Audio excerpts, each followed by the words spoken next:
Boa noite a todos.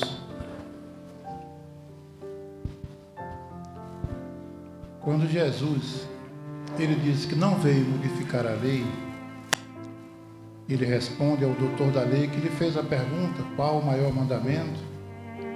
Ele estava demonstrando ali que não veio modificar a lei, porque ali ele estava recorrendo a dois livros da Torá, Deuteronômio e Levítico. Nesses dois livros é onde estão contidas essas frases que Jesus disse para ele. Amarás o teu Deus com todas as tuas forças, todo o teu entendimento, e depois no Levítico, e ao próximo como a ti mesmo. Nós hoje vamos falar, na verdade, sobre duas virtudes que são irmãs e indissociáveis uma da outra: o amor e a caridade. Parece até chavão, clichê, ou pieguismo até, se falar de amor e de caridade. Mas não é do amor, aquele amor, I love you, né? Je t'aime. Esse é o amor que a gente diz quando está namorando, quando se encanta pela mulher ou pelo homem. Enfim, é um amor ainda sensual. Mas esse amor que Jesus nos conclama a não pronunciar, mas a vivenciar, é o amor, eu já disse algumas vezes, ágape.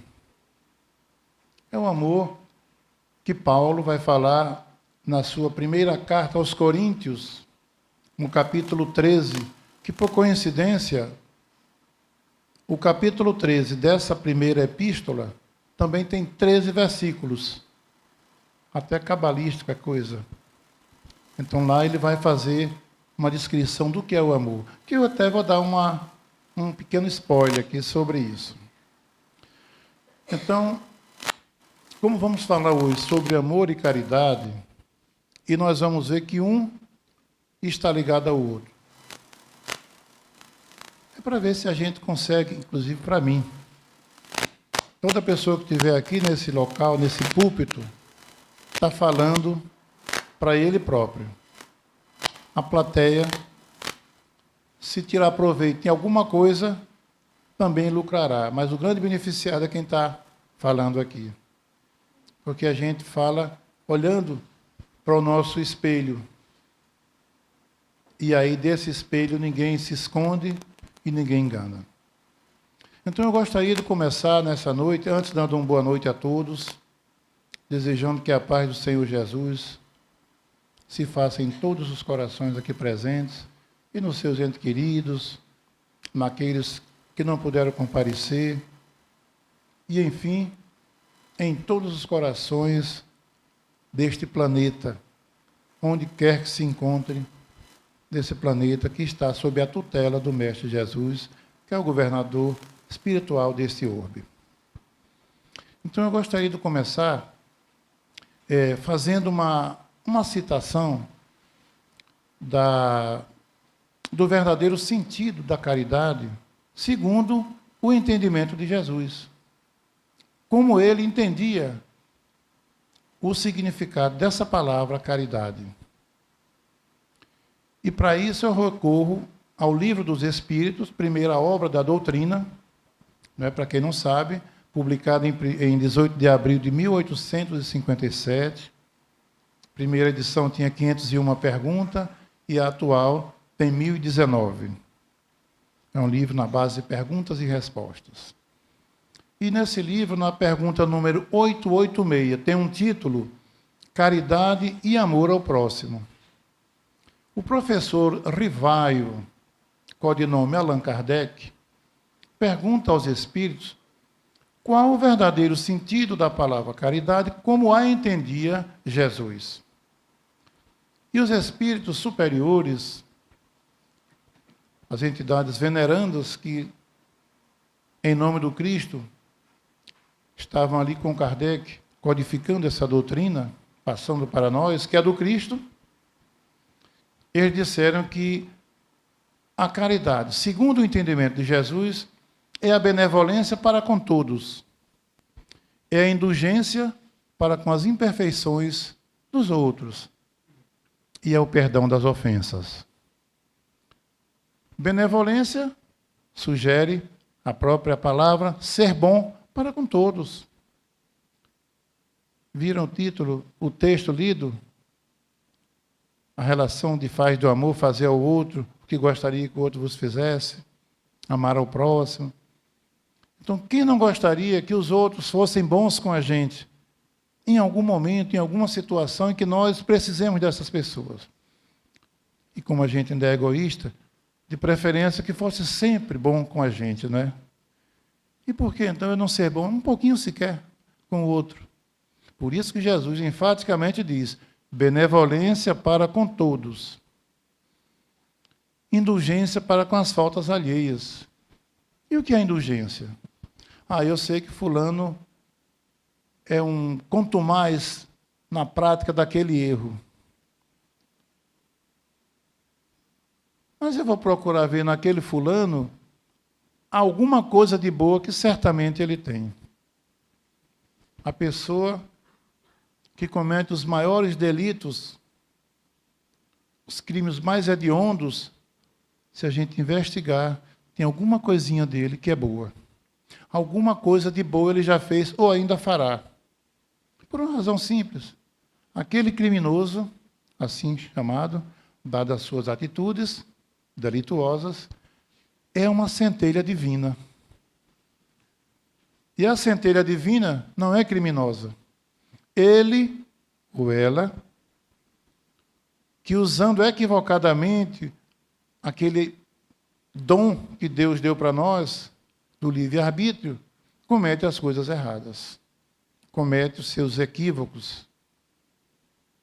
Mas ele tem o germe divino dentro dele.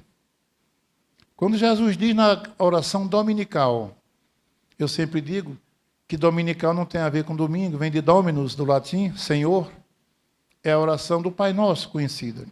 Quando Jesus diz, Pai Nosso que estás nos céus, veja que ele poderia ter dito, meu Pai, orai por esses irmãos ainda infelizes. Não, ele disse, Pai Nosso, usando o pronome pessoal no plural.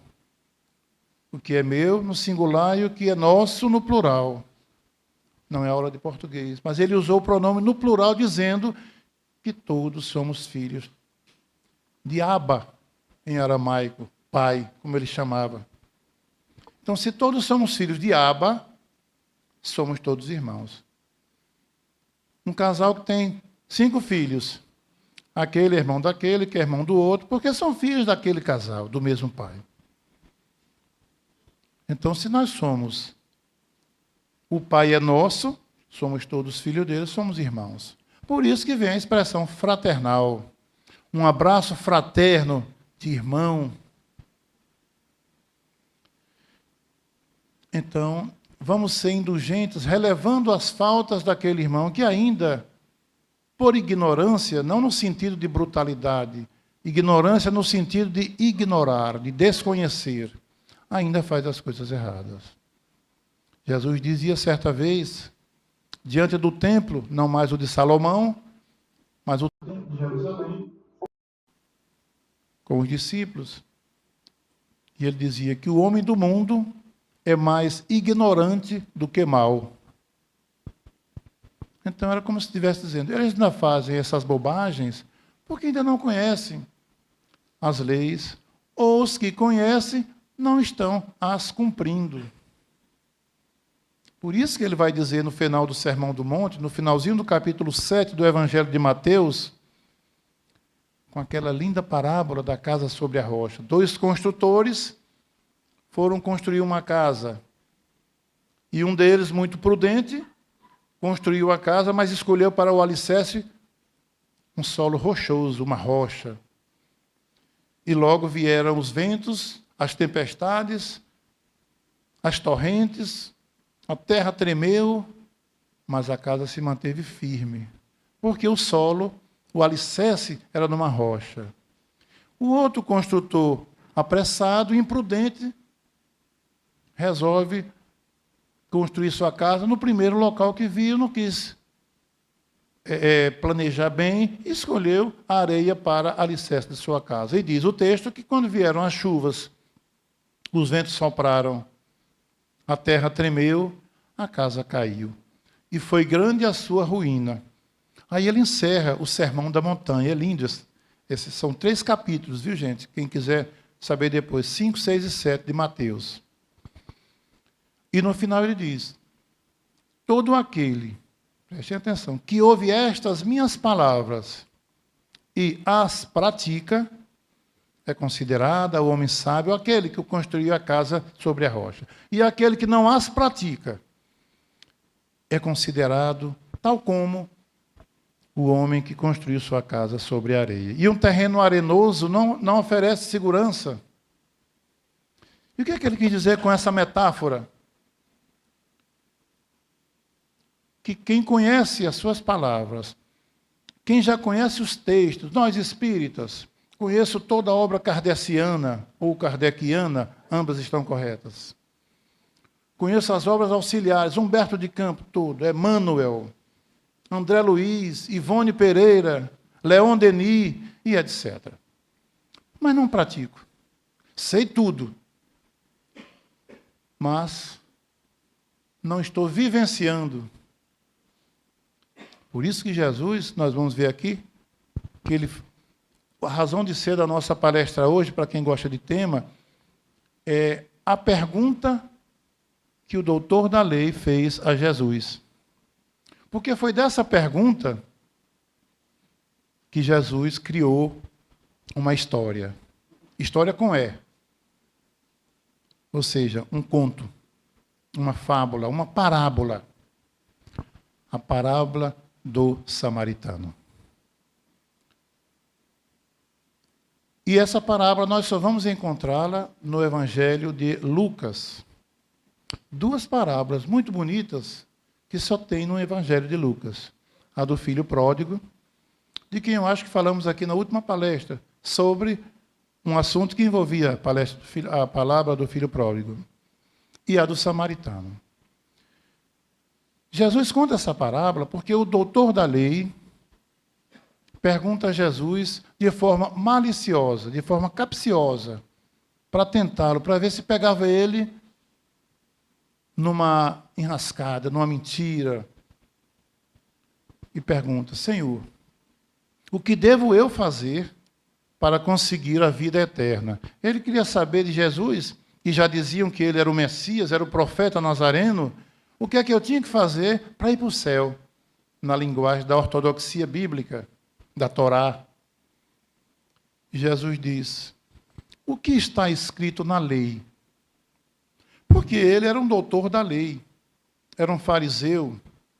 Ele conhecia os textos da Torá, dos 5 livros, ainda o Talmud, a Cabala, ou Cabalá.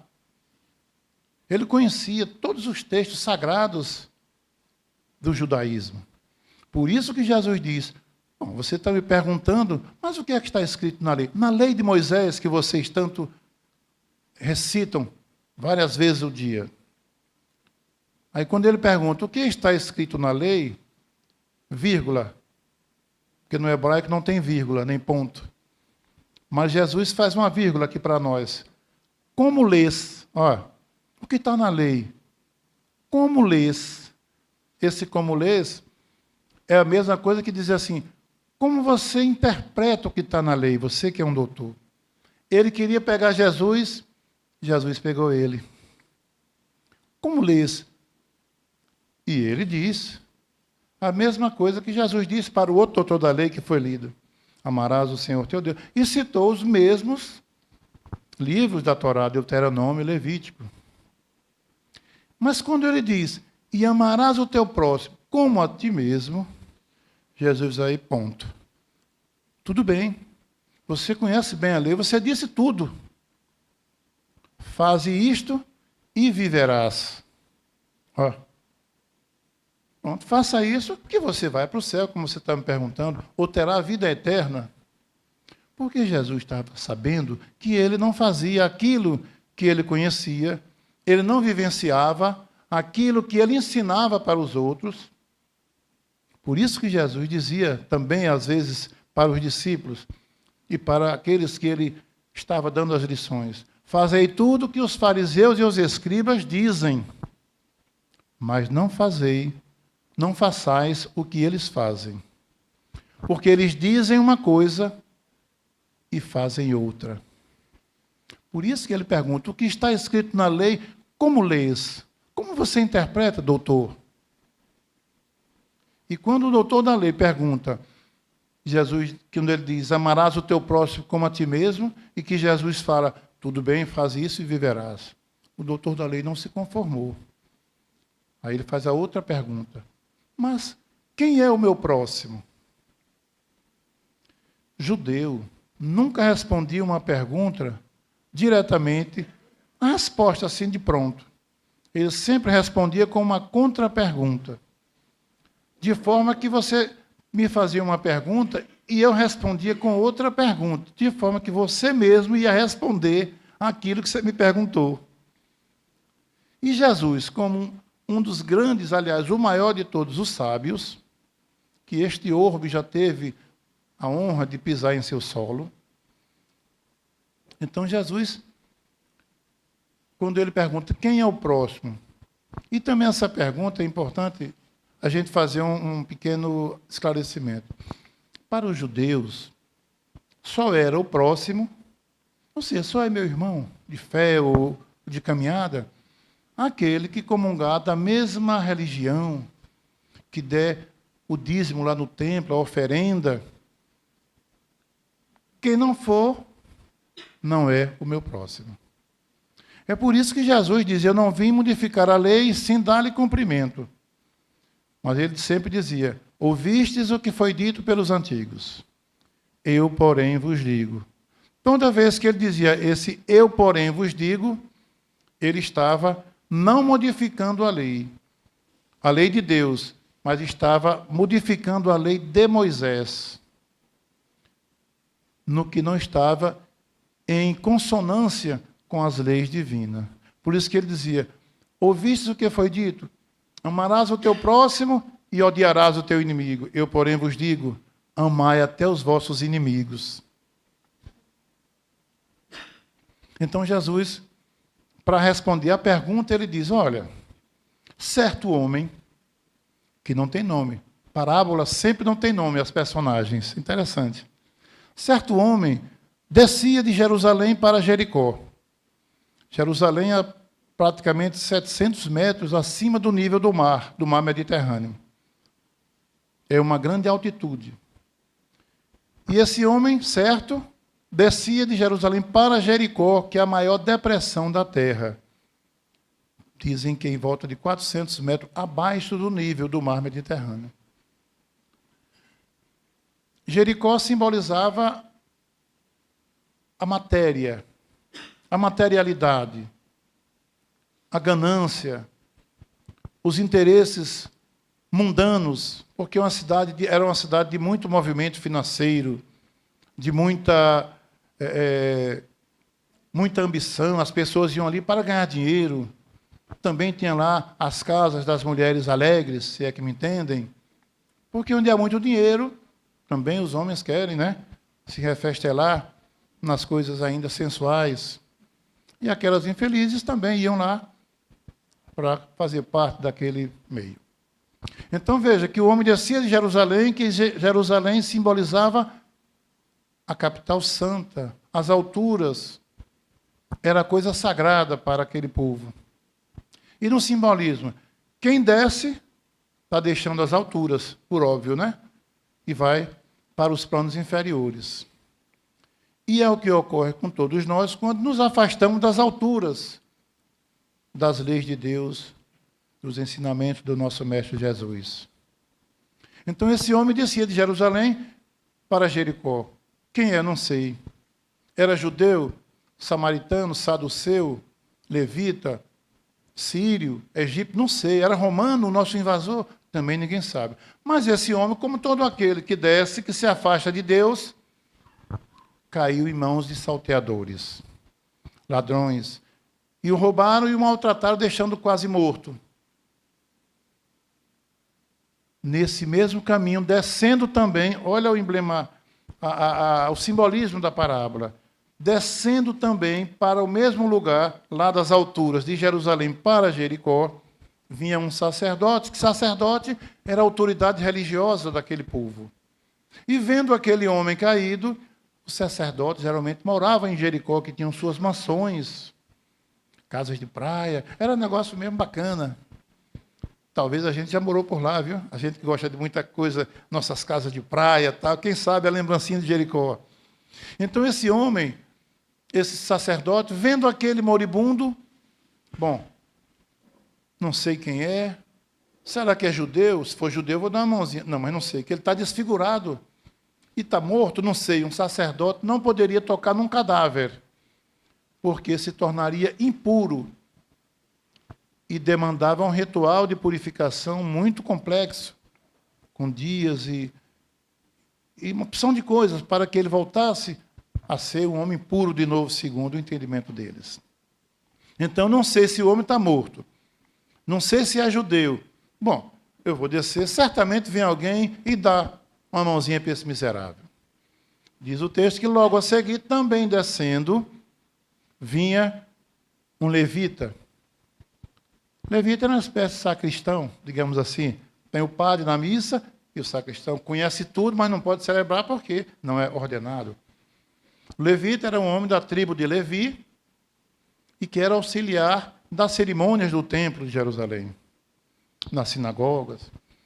Então, esse levita também conhecia todo o texto, todas as escrituras sagradas, e tinha o dever, porque era um homem de Deus, segundo eles, de dar auxílio àquele próximo.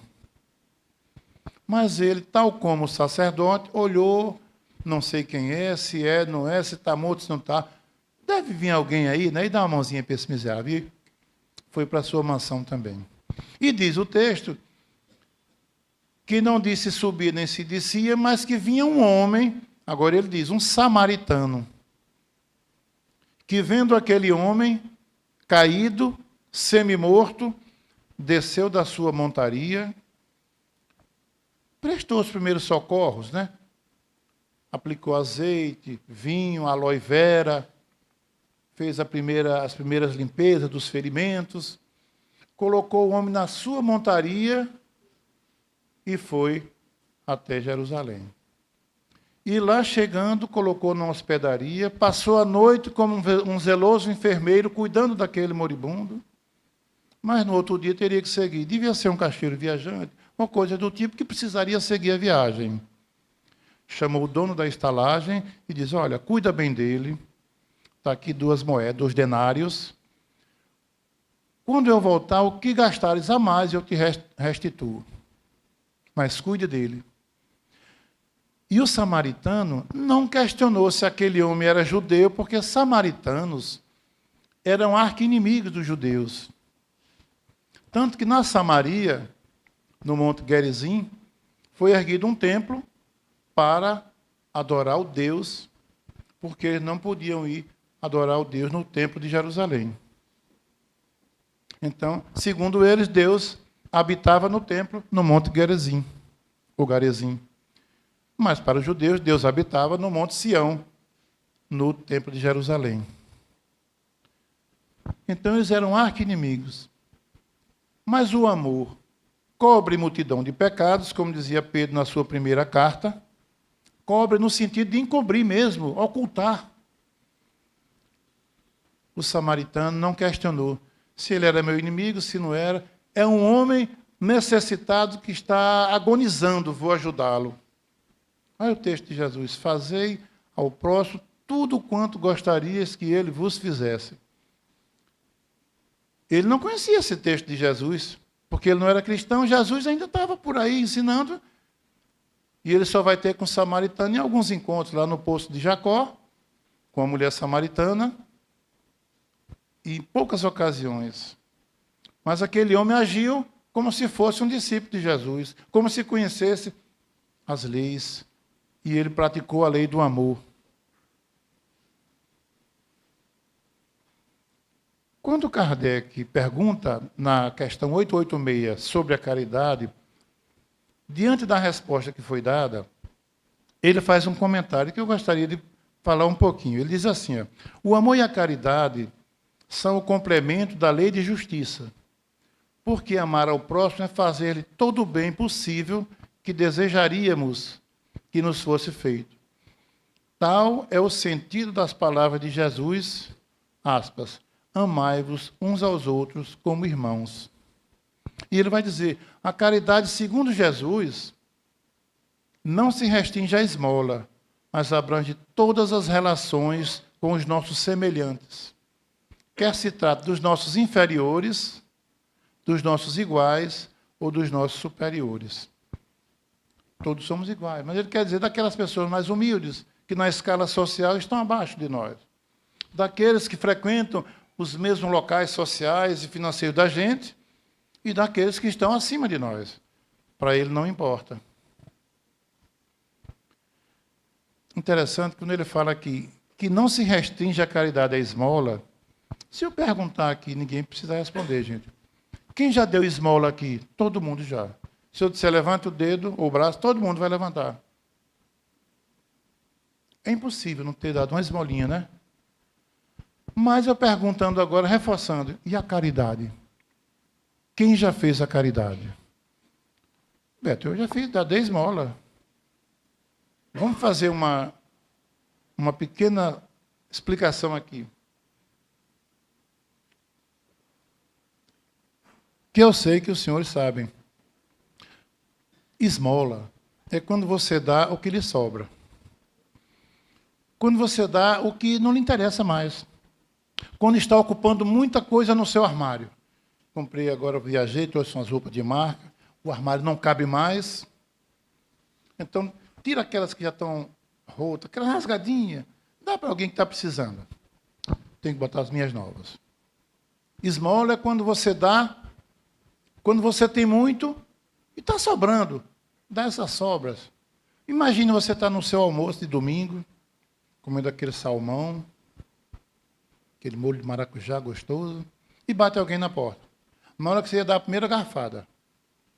Moço, estou com uma fome danada. Estou com meu menininho aí fora, 2 filhinhos. E deu alguma coisa para eu comer? É impossível não ter nada para você oferecer. Mas quanta gente diz, hoje não tem não. Ou estou mentindo? Ou diz assim, ou chama a empregada, né, se tiver, ou a mulher. Mas veja aquele restinho daquela comidinha que está na geladeira, está esquentadinha aí, dá para ver se ele vai embora logo. Porque na hora do almoço não é possível, um dia de domingo. Quanta gente ainda faz isso? Muita gente já não faz, graças a Deus. Evolução. Mas muitos de nós ainda fazemos. Então isso é esmola. Deixa eu ver uma moedinha aqui, aí dá 10 centavos. É melhor não dar. Então, a gente dá o que sobra ou o que está nos incomodando, de alguma forma. E caridade? Aí é diferente. Caridade não é quando você dá. É quando você doa, do verbo doar, que vem do latim donare, significa doar muito e doar sempre. A raiz etimológica é do latim, donare. Então, caridade é quando você doa, mas doa dando alguma coisa a alguém com amor. Dando com a satisfação e a alegria de quem é você que está sendo beneficiado, é você que está recebendo aquilo que você está dando. Por isso você tem a satisfação, a alegria. E nem quer que ele agradeça. Você dá, meu irmão, está aqui, vou lhe oferecer aqui, é seu. Então você está doando e até sai antes que ele fique, Deus lhe abençoe, muitos anos de vida, e aquelas coisas. Porque você não espera o agradecimento, você deu de coração. A ovação é própria dos egoístas, dos que ainda se comprazem com o toma lá da cá. Eu vou oferecer a ele, porque acho que ele tem condições, quem sabe, amanhã eu posso precisar, não é? Então eu já dei alguma coisa, fiz alguma coisa, com certeza, se ele for um homem justo, vai me dar uma mãozinha quando eu precisar. E a caridade não. É você doar para alguém Principalmente quando sabe que aquele alguém não tem nenhuma condição de lhe retribuir, nem de fazer nada por você. E como Jesus dizia, meu Pai que está no céu, que em secreto tudo vê, saberá lhe recompensar quando você precisar. Porque você está praticando a lei de amor. Na primeira carta aos Coríntios, no capítulo 13, como eu disse, ela é um pouquinho extensa, mas eu faço questão de citar algumas frases que eu acho importantes e que têm a ver com o nosso assunto de hoje. Me permitam. Ele começa dizendo, todo mundo sabe o começo, né? Ainda que eu falasse a língua dos homens e dos anjos, se não tivesse amor, seria como um metal, um sino que tine. E ele começa fazendo interessante. Veja o que ele diz. Ainda que eu falasse a língua dos homens e dos anjos. Alguém sabe aqui, vem agora a Páscoa, o que significa o Pentecostes? Tem dois tipos, para os hebreus e para os cristãos. Para os cristãos, se vocês não sabem exatamente o significado, mas sabem que é algo que acontece depois da Páscoa, né? Pentecostes vem de penta, 50. Pentecostes. Na verdade, foi 49 dias. Mas se arredondou, ficou 50 Pentecostes. 50 dias depois da ressurreição de Cristo, segundo consta no livro Atos dos Apóstolos, escrito pelo discípulo, pelo apóstolo Lucas, Lucano era seu nome grego. Então lá diz que o Espírito Santo desceu sobre aqueles discípulos, eram mais de 100, parece 120, e todos falavam línguas diferentes, o que a gente conhece como xenoglossia. Eles eram médiuns. Estavam em transe mediúnico, falando línguas, para que cada um daquela comunidade, daquela língua, entendesse. Os que falavam egípcios, quem era hebreu não entendia, mas os egípcios que estavam ali entenderiam. Falando sírio, quem era sírio ali entenderia. Então foi um fenômeno chamado de Pentecostes. Aí ele diz a Paulo, fazendo menção, penso eu, a esse evento do Pentecostes. Porque quando Paulo escreve essa carta, primeiro aos Coríntios, já havia acontecido o Pentecostes. Aliás, um spoiler também para todos, os primeiros livros, os primeiros escritos do Novo Testamento não foram os evangelhos. Embora conste, quem lê o Novo Testamento vai ver que o primeiro livro é o de Mateus, que está lá na ordem. Mas não foi essa ordem cronológica dos escritos neotestamentários do Novo Testamento. As primeiras escrituras, os primeiros escritos foram as cartas paulinas, ou as epístolas. Então ele diz aqui, fazendo uma relação, ainda que eu falasse a língua dos homens, ou tal como lá em Pentecostes, se eu não tiver amor, não adianta eu falar a língua dos anjos. Língua dos anjos, eles médiuns, ouvindo dos espíritos e falando para os homens. É isso, em outras palavras. Não adianta eu ser um grande médium de psicofonia, psicografia, de pictografia, aquele que pinta.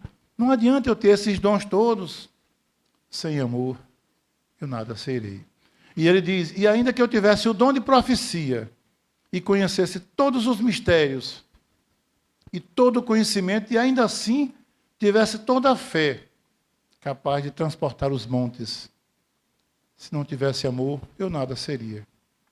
Veja como ele faz uma apologia verdadeira ao amor. E ainda que distribuísse toda a minha fortuna para sustento dos pobres, e ainda que me entregasse o meu corpo para ser queimado, e não tivesse amor, nada disso me aproveitaria. O amor, aí ele vai dizer, agora os atributos do amor. O amor é sofredor, é benigno. O amor não tem inveja. O amor não trata com leviandade. Não se ensoberbece, ou seja, não se envaidece. O amor é humilde. Numa Bíblia de tradução católica, ele já vai chamar de caridade. Por isso que eu disse que no começo que o amor e a caridade são dois atributos indissociáveis um do outro. São irmãos siameses, um está ligado ao outro. na versão católica. A caridade, na outra tem o amor, não é escandalosa, ou seja, discreta. Não busca os seus próprios interesses, não se irrita, não guarda rancor, não se alegra com a injustiça, mas se rejubila com a verdade. Tudo desculpa, tudo crê, tudo espera, tudo suporta. A caridade jamais acabará, o amor. As profecias desaparecerão. O dom das línguas cessará. O dom da ciência também findará. Por ora, aí ele encerra no versículo 13, por ora subsistem a fé, a esperança e a caridade. As três, porém, a maior delas é a caridade. Então veja a importância da caridade, do amor. E se confundem. Eu digo que a caridade é um pseudônimo para a palavra amor. Se esquecer, é amor, não sei o nome agora, é caridade. Aplicou bem. Gente, nessa parábola do samaritano, Jesus fala sobre quem foi o próximo. Porque o doutor da lei, lembra? Ele pergunta, quem é meu próximo? Que ensejou Jesus a criar essa parábola, essa história tão linda, que podemos passar aqui um domingo inteiro, um seminário, falando sobre os tentáculos, ou as vertentes em que ela pode nos levar. A caridade consigo mesmo, porque às vezes a gente comete um erro, e quem não os comete ainda? E a gente fica se culpando a vida toda, e entra em depressão. Não me perdoo. O que eu fiz não tem jeito, eu não me perdoo. Mas o que eu fiz, eu não posso mais desfazer. Chico Xavier não dizia? Eu não posso voltar para corrigir o que eu fiz de errado, para fazer uma nova história. Mas eu posso fazer um novo fim. O que eu errei até agora, bom, eu reconheço. Já é um ponto. Me arrependo, sim. Vou envidar todos os esforços para não reincidir naquelas faltas, naqueles erros. Esse é o nosso processo de evolução. Porque todos nós erramos, todos nós somos imperfeitos, estamos no mundo de provas e expiação. Quantas vezes você vai com pressa e vê alguém passando mal e cai na rua? E você, puxa, se eu não tivesse tão apressado, se eu não fosse agora para a palestra no Prozebem, que já estou em cima da hora, eu ia ajudar esse irmão. Manda a caridade que eu atrase a palestra, que vocês esperem, que eu nem possa comunicar que atrasei, depois vão pensar mal. Beto nunca falhou, sempre chegava aqui 6h30, abrindo o centro. Quem chega aqui cedo me vê que eu chego cedo. Mas hoje ele nem avisou. Alguma coisa aconteceu. E aconteceu. Eu parei para socorrer um irmão. Porque a melhor pergunta, quando estiver diante de uma dúvida, nesses casos, pergunte, como será que Jesus agiria nesse caso? Jesus ia para o Sermão do Monte.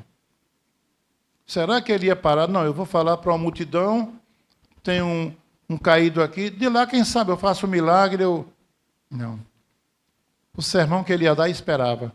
Aliás, todo mundo ia ser ali mesmo, porque todo mundo ia em cima dele, mas ele primeiro ia socorrer. Quando Jesus desce do Monte Tabor, naquele fenômeno conhecido como a transfiguração, e quando Jesus desce, diz para os discípulos, quem eram os discípulos? Aqueles mesmos que andavam sempre com ele, João e Tiago, os irmãos Boanerges, filhos de Zebedeu, e Pedro, Simão Barjonas, filho de Jonas. Ele disse, não conte nada a ninguém do que vocês viram aqui. E quando Jesus vai descendo, naturalmente, naquele dia foi algo incrível, se pudesse continuar aqui o tempo. Jesus ali faz tanta coisa naquele dia. Vem um homem correndo. Senhor, minha filha morreu. Outras traduções dizem, minha filha está morrendo.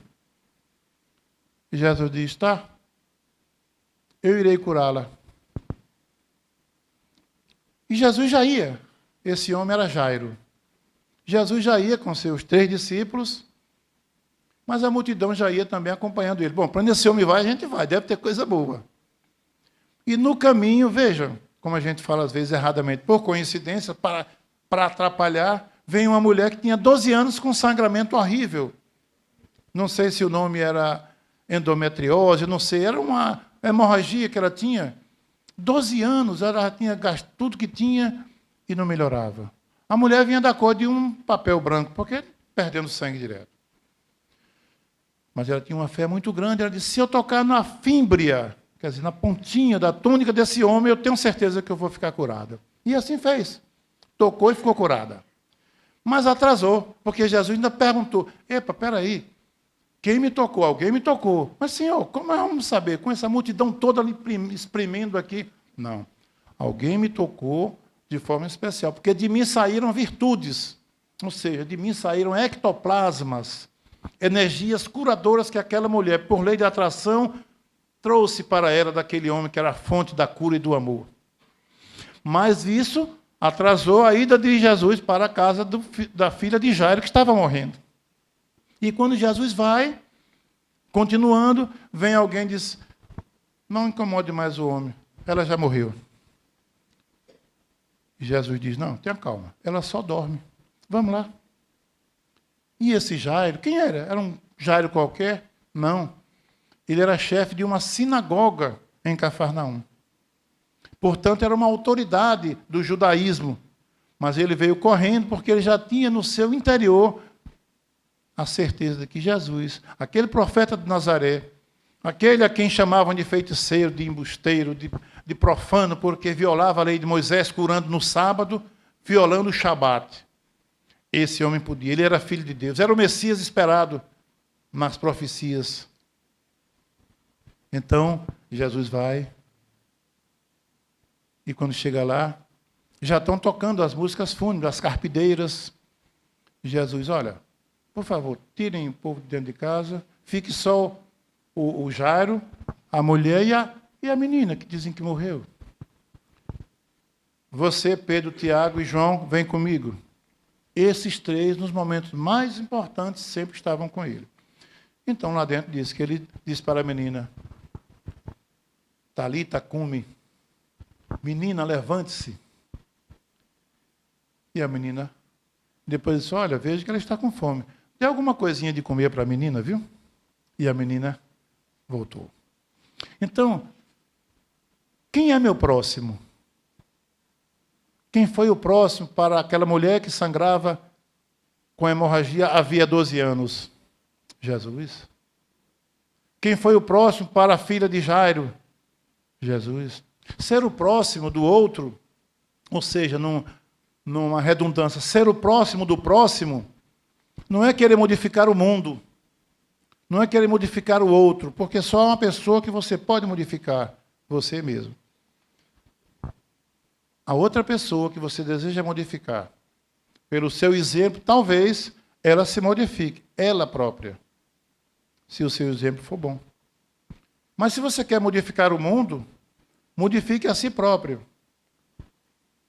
Imagine aqui nessa assembleia, se todo mundo se modificar para melhor, modificar, digamos, todo mundo aqui agora é um espírito perfeito. Não é puro ainda, viu? Quase. Esse mundo aqui foi modificado. Então, se cada pessoa se melhorar, o mundo, que é feito por individualidades, o que é um coletivo? Um conjunto de individualidades. Então, se nós, enquanto individualidade, nos modificarmos, nos melhorarmos, o coletivo melhora. Gente, não tem jeito, eu tenho umas coisinhas mais para falar aqui, mas eu vou dizer, só me permitam aí, Jorge, algumas frases que eu queria, aquelas eu não disse, mas a senhora pode levar. Me dê. Está aqui também, mas eu vou dizer. Frases que eu quero dizer aqui sobre o amor. São poucas. Darei só aos que precisam. Mas os vossos pomares não dizem assim. Dão para continuar a viver, pois reter é perecer. Todo trabalho é vazio se não tiver amor. O menor ato de bondade vale mais do que a melhor intenção. Generosidade é dar mais do que você pode. Orgulho é pegar menos do que você precisa. O amor é a única flor que cresce e floresce, mesmo sem a ajuda das estações. Essas frases estão num livro de 1923. O seu autor foi um filósofo, escritor, poeta, ensaísta, pintor, libanês, radicado nos Estados Unidos. O nome do livro, O Profeta. Seu nome, Khalil Gibran. E eu lhe dei, não tomo não, que eu dou. Agora, tem mais 3 fases, Jorge, para encerrar, viu? Eu nunca cumpri esse horário. Todas as nossas palavras, abro aspas, todas as nossas palavras serão inúteis se não brotarem do fundo do coração. As palavras que não dão luz aumentam a escuridão. O Senhor não daria banho num leproso nem por $1 milhão? Eu também não. Só por amor se pode dar banho em um leproso. O que eu faço é uma gota no meio do oceano. Mas sem essa gota, o oceano seria menor. Madre Teresa, a de Calcutá. Gente, então, para encerrar, eu vou voltar à pergunta, tema da nossa conversa de hoje. A pergunta que o doutor fez a Jesus, e quando ele pergunta, no final, que enseja a oportunidade de Jesus criar aquela parábola linda do samaritano. De quem vocês, eu, nós, de quem nós estamos sendo o próximo, do próximo caído na nossa estrada da vida? Não precisam responder. Só procuremos, não desperdicemos a oportunidade quando ela surgir. Deus, por generosidade, sempre põe a oportunidade para ver a nossa capacidade, como é que nós estamos na evolução moral e espiritual. Então, sempre que surgir a oportunidade, não tergiverse. Seja o próximo do próximo caído diante de você. Que Jesus abençoe a todos. Inunde os vossos corações com esse amor ágape que ele disse: amai-vos uns aos outros como eu vos amei.